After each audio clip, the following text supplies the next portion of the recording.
నేను మీ ఆస్ట్రోన్యూమరాలజిస్ట్ రహిమాన్ని మాట్లాడుతున్నాను.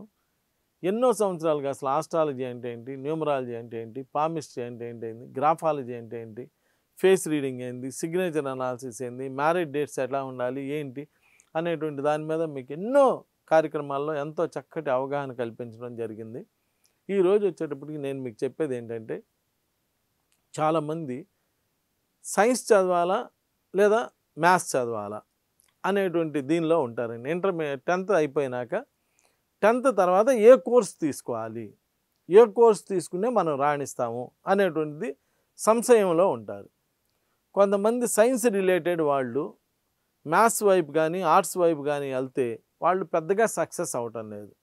అంటే ఏదో పేరెంట్స్ చెప్పారని చెప్పి జాయిన్ అయిపోవటం, సరిగ్గా చదువు రాకపోవటం, ఫెయిల్ అయిపోవటం, లైఫ్ అంతా డిస్టర్బ్ అవ్వటం జరుగుతూ ఉన్నది.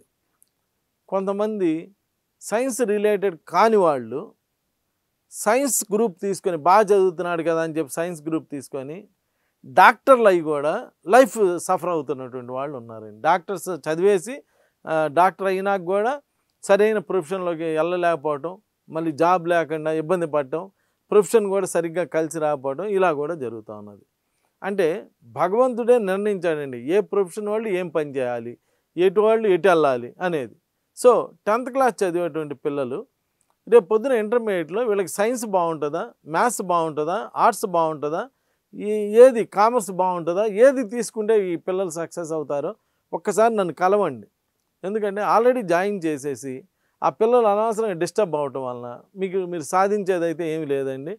పిల్లల లైఫ్లు పోతాయి, మీ జీవితాలు కూడా పాడైపోతాయి. అలా కాకుండా ముందే నిర్ణయం తీసుకొని ఈ గ్రూప్లో అయితే వీళ్ళు బాగా రాణిస్తారు అని చెప్పి చక్కగా నిర్ణయించుకొని ఆ తర్వాత ఆ గ్రూప్లో జాయిన్ చేస్తే వాళ్ళు బాగా అంచెలంచెలుగా ఎదగడానికి, తర్వాత జాబ్లలో కూడా అంటే ఏ గ్రూప్ వాళ్ళు ఆ గ్రూప్లో ఉన్నారు కాబట్టి వాళ్ళు తీసుకునే జాబ్స్ కానీ అన్నీ కూడా అంతా కూడా లైఫ్ అంతా కూడా చక్కగా సెటిల్ అవ్వడం జరుగుతుంది. కాబట్టి ఇప్పుడు 10th క్లాస్ చదివేటువంటి వాళ్ళందరూ ఒక్కసారి ఆ పేరెంట్స్ అందరూ నన్ను కలిసి మీ పిల్లలకి ఏ గ్రూప్ ఇప్పిస్తే బాగుంటుంది, ఏదో మీకు తోచిన గ్రూప్ మొండిగా ఇప్పియొద్దండి. అలా ఇప్పేయటం వల్లే పిల్లల లైఫ్లు చాలా పాడైపోతున్నాయి. కాబట్టి అలా మొండిగా ఆలోచించకుండా ఒక మంచి గ్రూప్ ఇప్పించండి.